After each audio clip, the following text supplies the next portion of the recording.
Hello guys and welcome again to my channel. So I'll be very direct to the point since we are still in the level of a bookkeeper. So if ever you wanted to be a bookkeeper, I think you need to have this.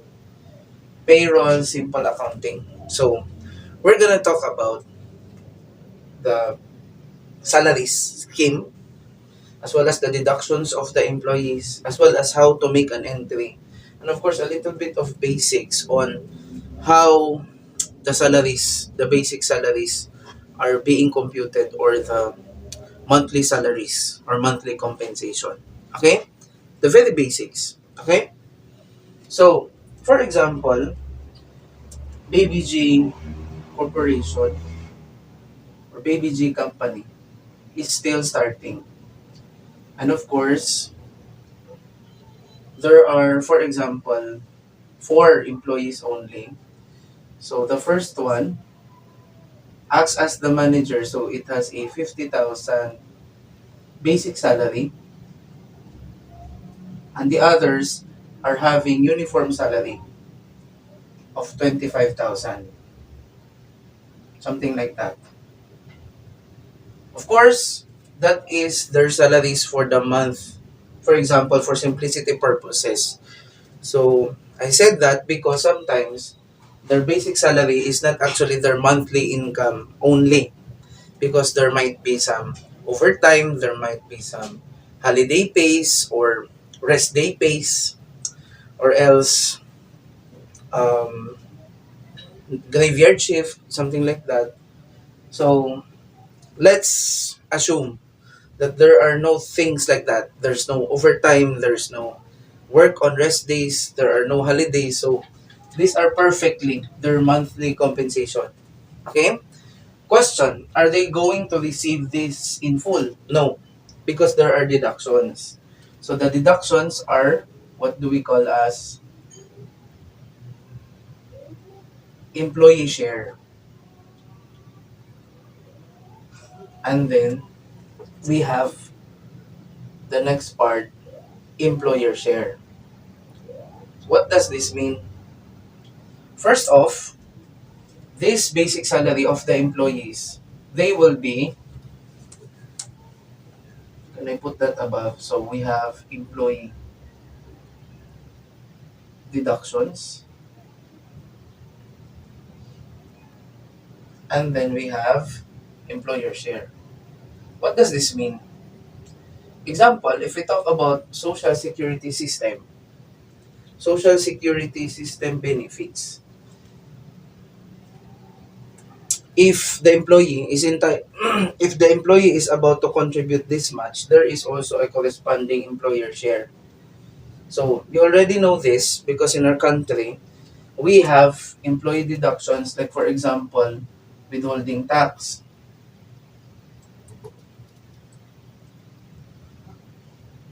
Aside from withholding tax, we have um, SSS, and then we have Pag-IBIG or HDMF, and then we have PhilHealth. Okay? PhilHealth. So as an employer, you're not going to give this to the employees immediately, these amounts. You have to deduct withholding taxes, SSS, Pag-IBIG or HDMF, and PhilHealth. Of course, on the employer side, they have to add the SSS contribution of the employees, the Pag-IBIG, and PhilHealth.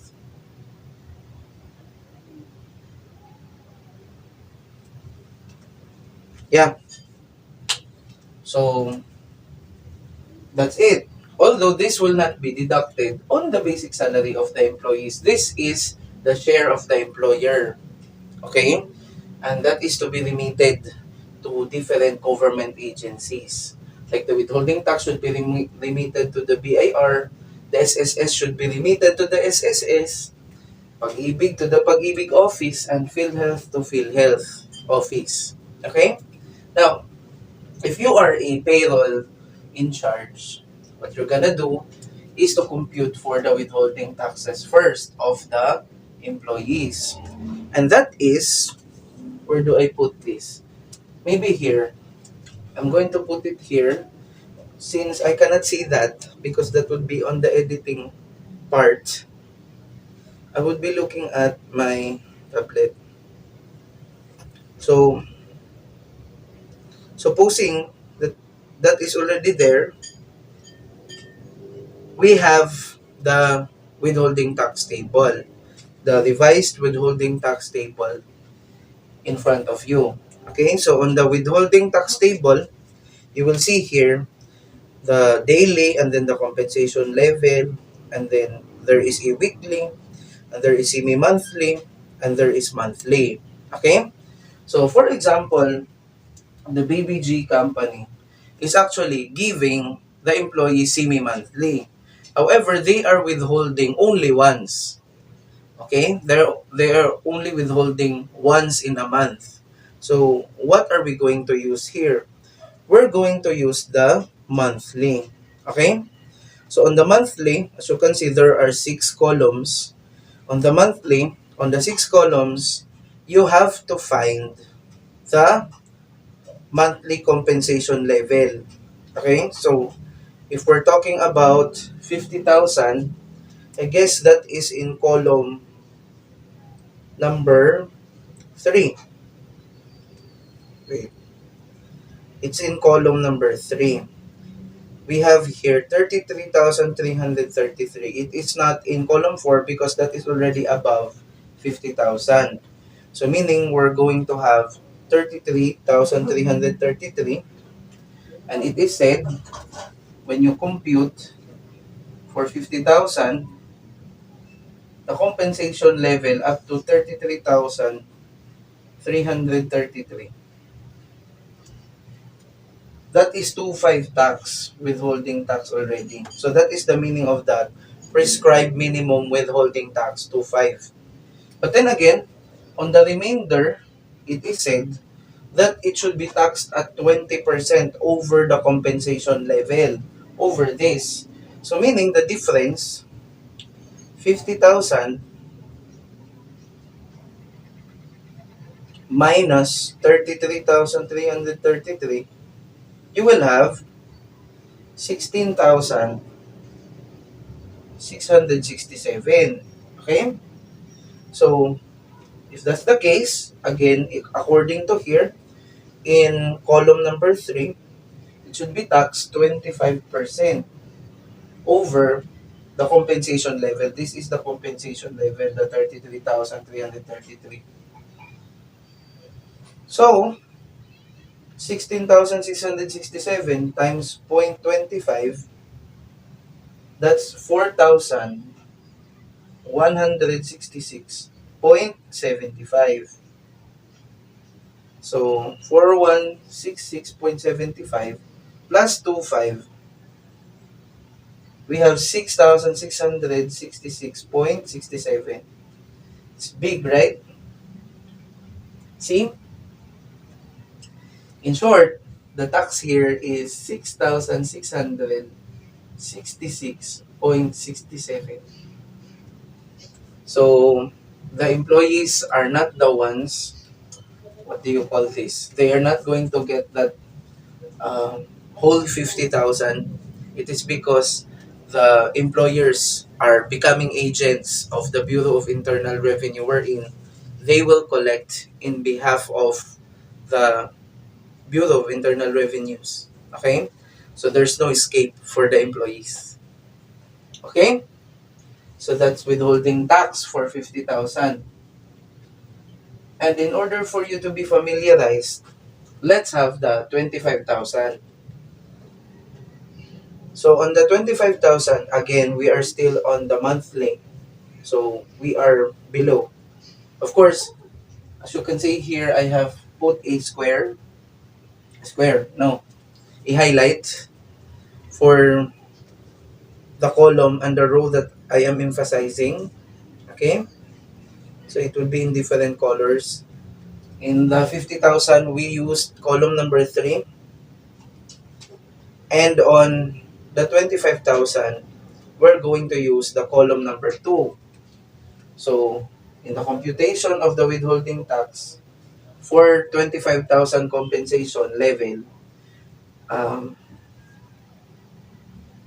the basic compensation level is 20,833.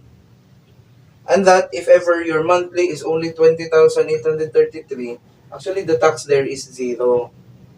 However, you have to get the excess of the compensation level versus this basic compensation level, because that will be taxed by 20% over the compensation level. So, on the 25,000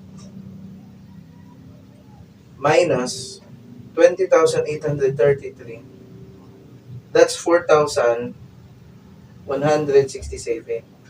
You have to tax it by 20%.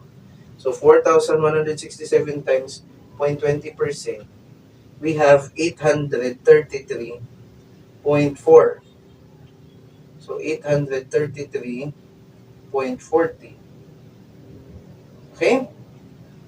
So the people who has compensation like this will still pay tax, but it's only 833.40. 833.40. 833.40. So that's the computation for withholding tax using the withholding tax table. Okay? Now let's complete the picture. How about SSS? As you can see, there is no employer share on the withholding tax of the employees. Of course, withholding tax is personal because the employees are earning the income, their own income, so they have to pay for withholding tax. The employer will pay other types of taxes like income tax, value added tax, and etc. But when it comes to withholding tax on compensation, of course, there is no employer share. That is not an income of the employer. It's the income of the employees. Okay? Now, let's talk about SSS. Actually, SSS has also a table. I will put here the table. And of course, I will highlight the things that we need to highlight. So again, let's go for SSS. How do you use this? Again, there is a range of compensation in here. And since we are going to have 50,000, as you can see on the table, there is no 50,000. The maximum is only 34,750. So we're going to use the last row, 34,753 or over. Okay? So that's what we're going to follow. So as you can see, there is a regular SS which is 20,000, and then the MPF is 15,000. So the total is 35,000. You can see that here. Now,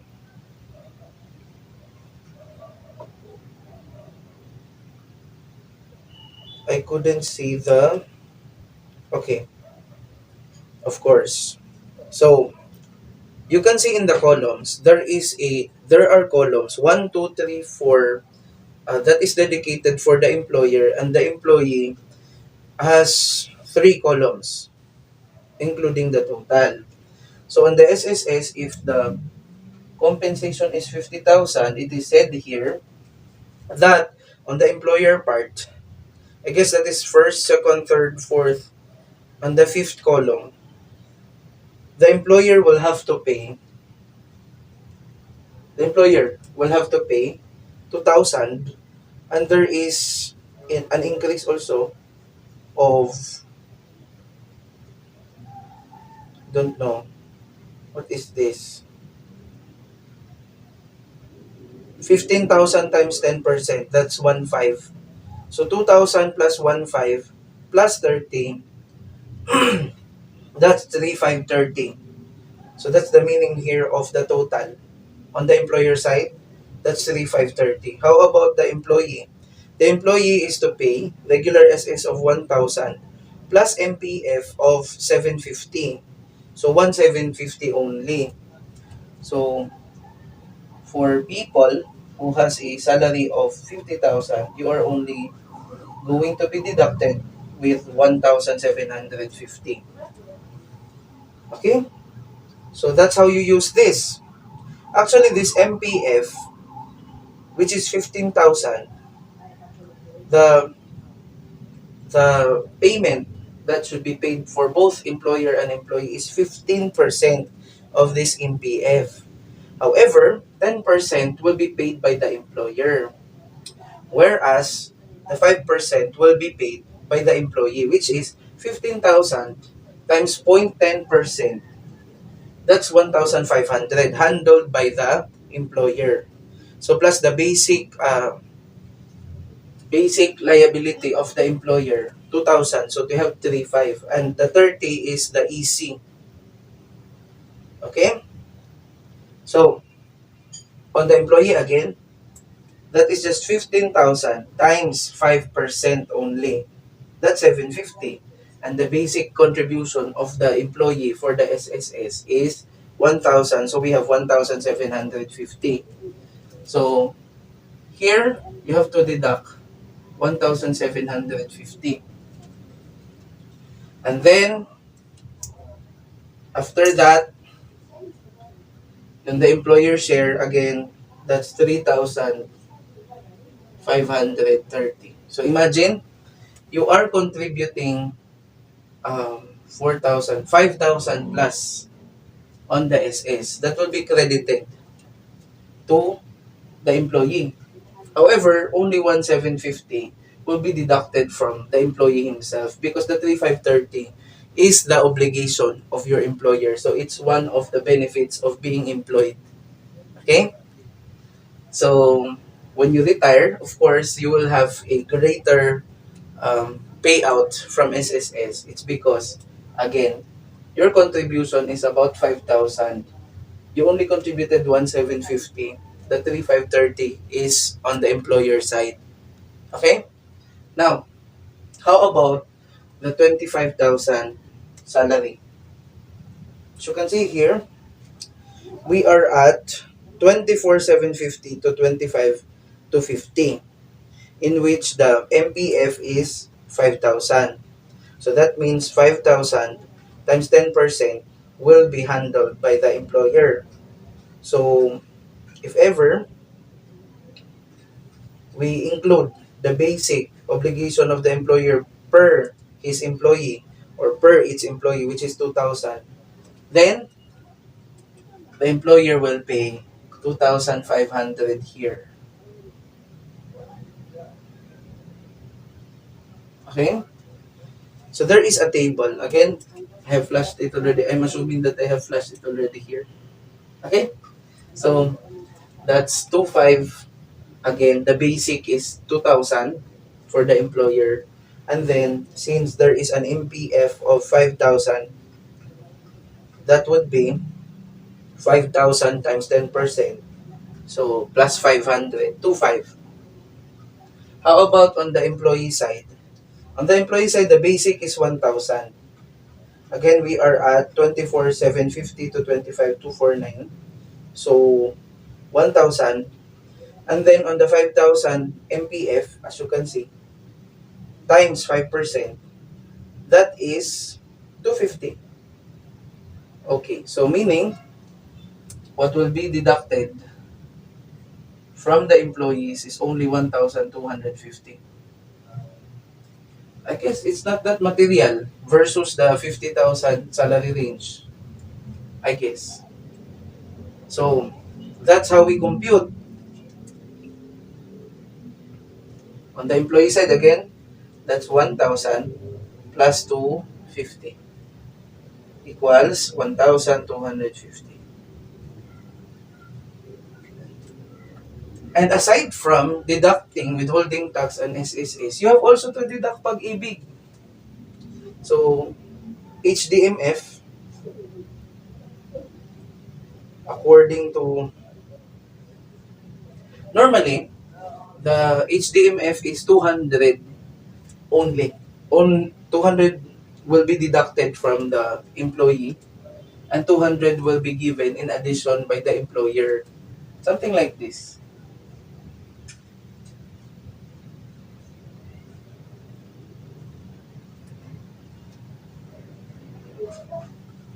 So what will be credited on your Pag-IBIG, which you can get when you retire, is actually 400 per month.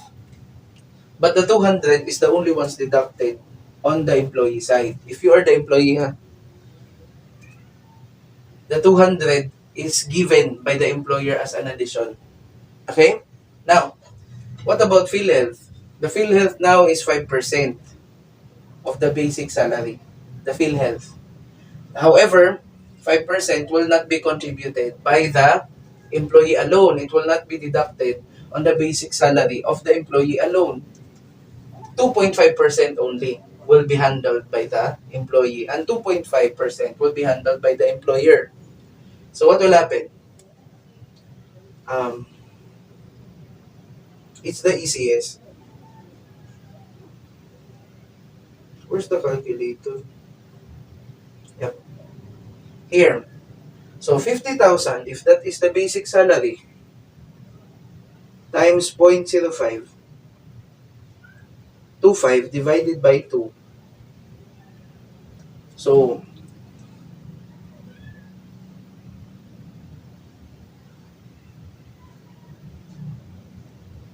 1 to 50. 1 to 50 will be handled by the employer also. How about here?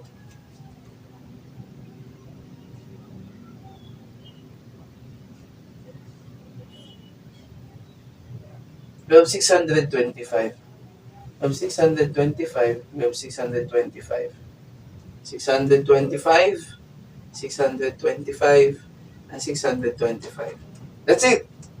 When you have that, then you'll be able to get the net pay that you should give your employees. So again, only the employee deductions are the ones deducted here. This one are the additional expenses for the employer side.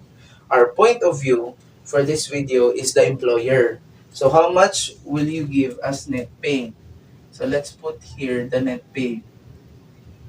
The net pay for employee number 1, we have 50,000 minus 6,666.67 minus 1,750 and then minus 200 and then minus 1,250. We have 40,000. That's about right. 40,133.33. Imagine. So you should not be happy, like super happy if ever you have this. Because 10,000, almost 10,000 will be deducted from it. On the 25,000, you have 25,000 minus 833.40 minus 1,250 minus 200 minus 625.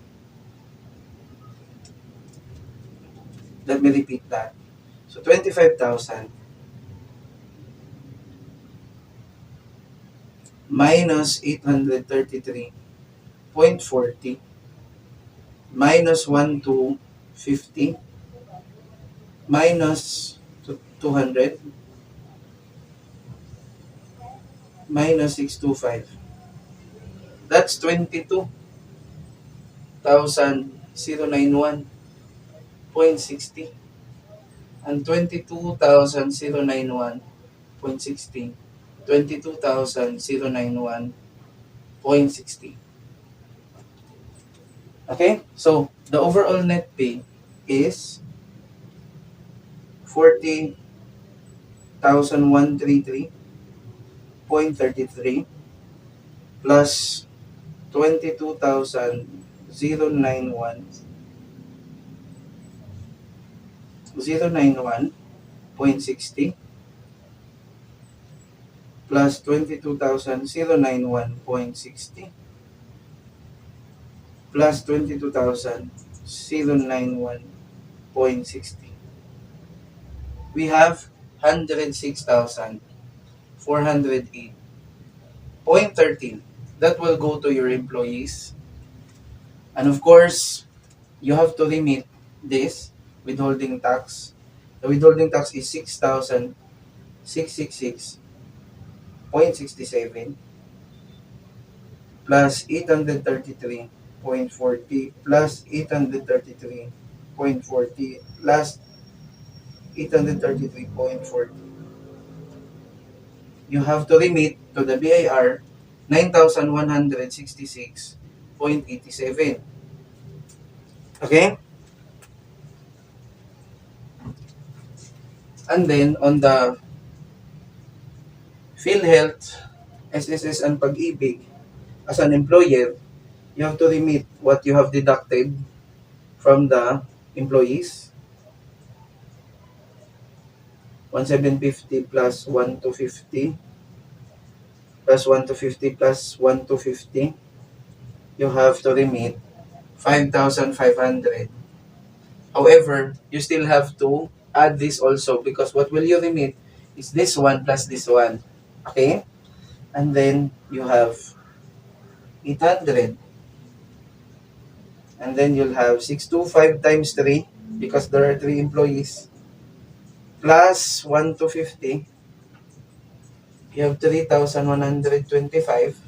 Okay? And here also, we have 25 times 3. You have 75 plus 3, 530 equals 11,030. And this is 800. And this is 625. Since it's the same with this one, so we have 3,125. And after that, if you completed all those, and if you got the net pay, including the employer share, we're going to go to the part 2, which is the recording of this one, the debits and credits if ever. So if you are to pay already your employees, because it is now the scheduled distribution of salaries, your entry will be debit, salaries expense. How much? The salaries expense is actually the total of this one. So 50, 125. Okay? After which, you have to put there due to BIR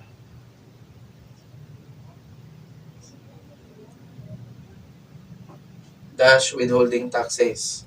So the withholding taxes again is 9,166.87. And then due to SSS, I guess, yeah. Due to SSS is 5,500. And then HDMF due to HDMF or Pag-IBIG. Due to HDMF or Pag-IBIG, that's 800. And due to PhilHealth,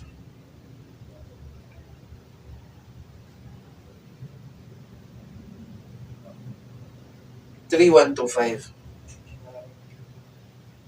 Of course, it will not be balanced. It's because you could put here cash.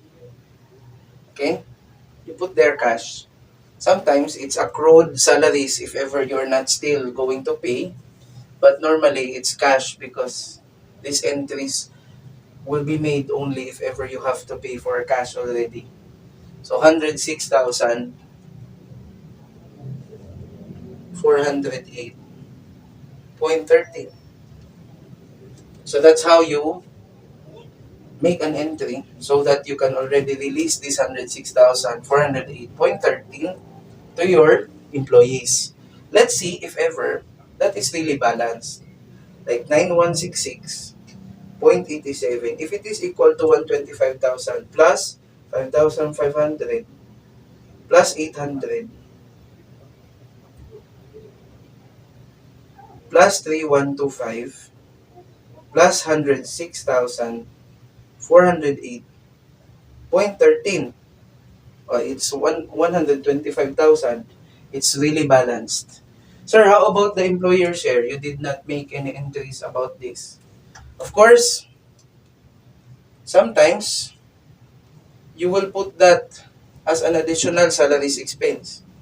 Sometimes it is considered as other benefits, other employee benefits, depending on the chart of accounts of your company.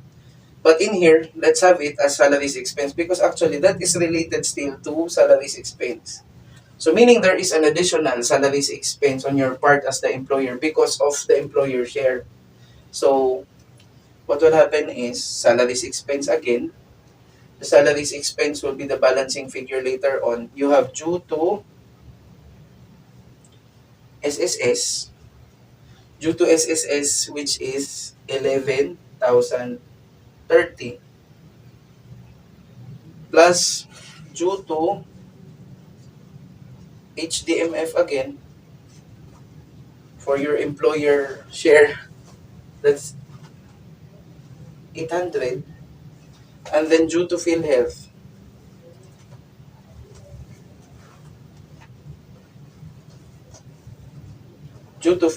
is 3,125. So your additional salaries expense, because you are the employer, 11,030 plus 800 plus 3,125, you have 14,955. So your total salaries expense is not only the basic salary, but also your employer share. And now, the next is, if there is already a deadline for you to remit the SSS, of course, you will have due to SSS. You have to debit it. You have 11,030 plus your deduction. You have the amounts that you have deducted from your employees, 55. We have 16,530. So you have to remit the 16,530 and then credit cash. 16,530. And as to Pag-IBIG, for example, due to HDMF, since we have here 800 and another 800 here, you have to remit all in all 1,600 and then credit cash. And then due to PhilHealth,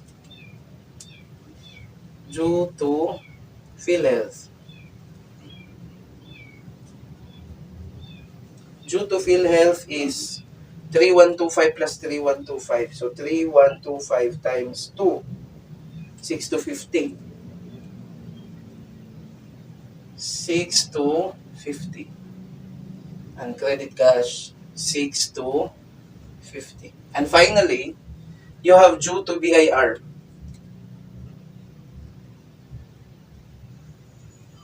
You have to remit what you have deducted from your employees, 9,166.87 credit cash. 9,166.87. That's how you account. However, in order to make this particular lesson very valuable, I would like to give you ideas on what will change the basic salary here. Again, sometimes this will not be your monthly compensation per employee. It's because there are rest days, there are holidays, there might be tardiness, there might be absences. Um, I would like to tell you these things first so that you'll have an idea. Okay, let me erase this.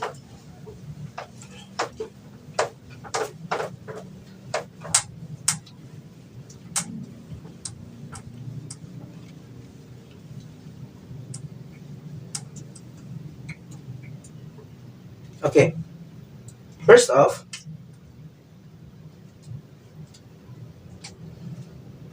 when we talk about regular holiday, supposedly you are not in the office but you're still paid. But if you do work, then your daily rate will be times 200%. It will double. So regular holiday is a double payment, something like that. And then, if you if that is not a regular holiday, if it is a special non-working holiday, you'll get paid 130%. So if your daily rate is 1,000, you'll be paid 1,300 if ever you work. Okay?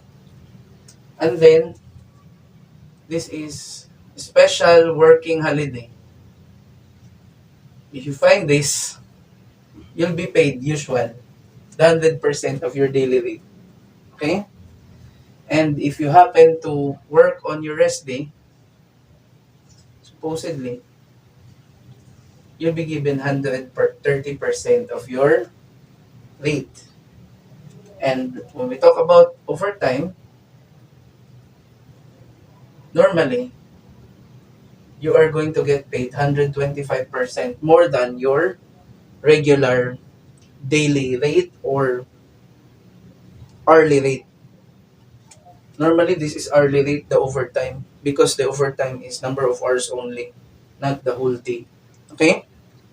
And then, sometimes if you have or if you render your overtime in your rest day on or in a regular holiday, on your rest day or on a regular holiday, this could be 130%. It would be greater if ever you overtime on your rest day or regular holiday. Something like that. And then, you have also a night differential. If ever your duty is at night, night differential is only applicable from 10 p.m. to 6 a.m. Something like that.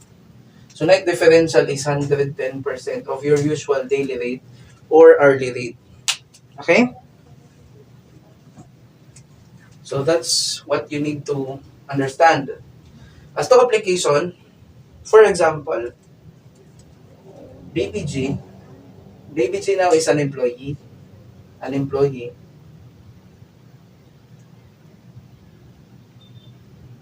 um,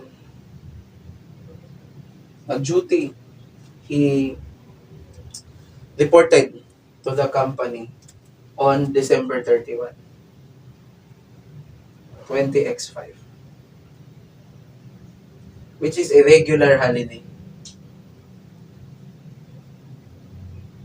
which is also his rest day.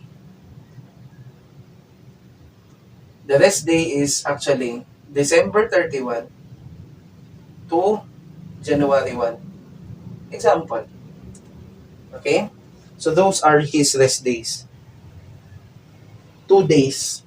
Maybe it's because December 31 became a Saturday and Sunday. So normally those are rest days.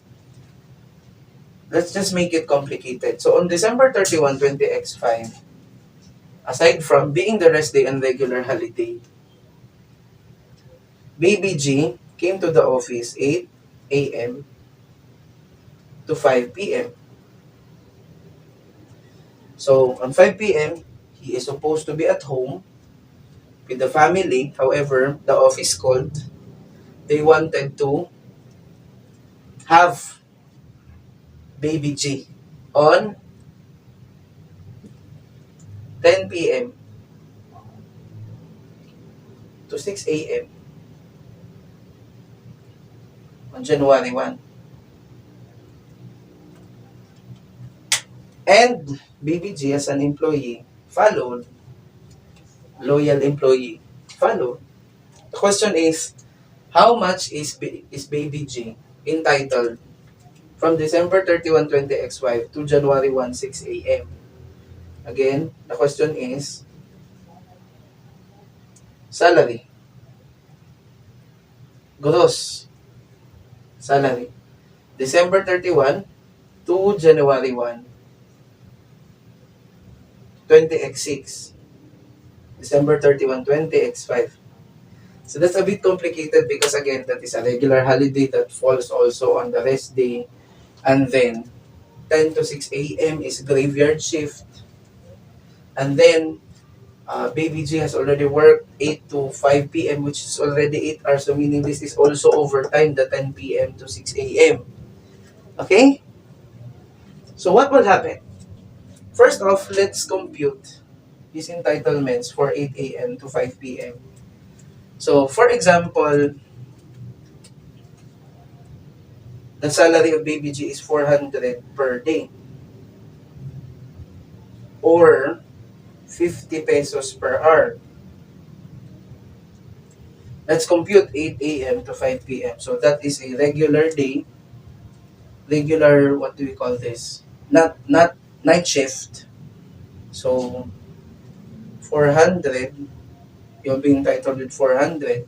But since it's a regular holiday, times 2, it will become 800. But since it's also a rest day, times 1.30. So 800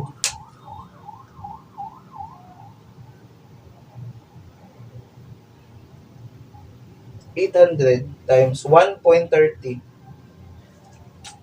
that's 1,040 already from 8 to 5 p.m. How about the 10 p.m. to 6 a.m.? So what will happen? In that case, it's still 400 times 2 equals 800 times 1.30 because it's still on the rest day. That's 1,040. So in order to get everything, like for example, we have paid already the rest day as well as the regular holiday here, the 1,040. We did not yet pay the overtime and the night differential. So we have to compute it. And how do we compute it? We have to get the hourly rate. Supposedly, the normal hour is 50 per hour on the normal day. But this time, this is special because there is a regular holiday and it falls in a rest day. So 1,040 divided by 8. The per hour right now is 130 per hour. Okay? So, what will happen? So, on the overtime, if you remember, that is 25% more than the hourly rate. So, we are to get the 25% because we have already paid for 8 hours here so 1,040. Okay? Supposing that it is not an overtime, a night differential. So, the regular or the 100% has been given. So, on the overtime and the night differential, only the 10% and the 25% if ever was not paid. But then again, it's 130%. It's not this 125. It's the 130. The 30% is not yet settled. It is because, again, the overtime fell on the rest day and the regular holiday. So, 30%. So, again, let me repeat that. On the 1,040 here, from 10 p.m. to 6 a.m., we have already settled the regular holiday and the rest day issue. And the 100% of the overtime and night differential, it has already been settled. What we didn't settle yet are the increases, the 10% on the night differential and the 30% on the overtime. Okay? Because this is already 8 hours. Provided that this is not overtime and this is not graveyard shift. Okay, let me repeat that again. On the 1,040, we have already paid the regular holiday issue and the rest day issue, as well as the 100% of the overtime and the night differential. The ones that were not settled are the differences of the 100%, like 30% of the overtime and 10% of the night differential, which is why we computed for the 130 per hour because this will be the basis for overtime. Like for example, when we compute for overtime, again, the overtime is 130%, but since the 100% has already been settled here, so we have 30% times 130 times 130 per hour times 8 hours. 0.30 times 130 per hour times 8 hours, because 10 p.m. to 6 a.m. is actually 8 hours. So for the overtime premium, we have 312 pesos. And then on the night differential,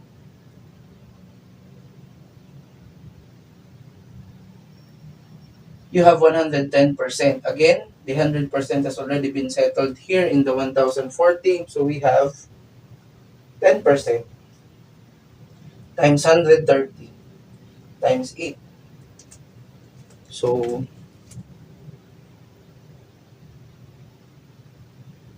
yeah. So 130 times 0.10, 13 pesos times 8.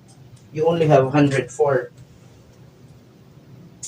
So during that day, up to 6 a.m. of January 1, we have 1,040 plus another 1,040 plus the premium for 312, overtime premium, plus 104. So all in all, from 400 per day, BBG will have 2,496 pesos. So meaning, the hourly rate is very much affected by the rest day and the holiday. From 400, it became 1,040. So that is the basis for the rate per hour that will be used in order to compute the overtime premium and the night differential. So I guess those are the things that you need to understand about payroll. One last thing, on the withholding tax, this due to BIR withholding tax, there will be no problem if ever the employees are actually having the same monthly compensation, 50, 25, 25, 25. That means there are no tardiness, there are no absences. Or else, if there are some absences that is credited to sick leave, valid sick leave, paid leaves basically, vacation leaves and etc. It's okay. And there are no other bonuses, there are no other allowances. There will be no problem at the year end. However, if there are other bonuses and there are tardiness, there are overtimes like this, you might have to adjust at December 31. It's because maybe what you have withheld is um, is more than what should be withheld or lesser than what should be withheld. Okay? So for example, if there are bonuses, there are some bonuses that are considered as de minimis benefits that will not be taxed. So there will be no effect if the bonuses are just de minimis benefits. Okay? But if there are bonuses that are not considered de minimis, then that will be added to the income of your employees and that should be taxed also. So sometimes on December 31 or on the month end, the withholding taxes will not be 9,166. It will be greater because there are some income of the employees that were not yet taxed. Okay? And of course, if there are tardiness and etc. If there are tardiness or absences that are not paid, then the withholding taxes should be lower than this. So there might be some refunds if ever. Okay? So I guess that's it. That's what you need. The basic knowledge on becoming a payroll in charge is already given in this video. So if you learn, please click like, subscribe, and hit the notification bell. And of course share this to those who need it. Thank you.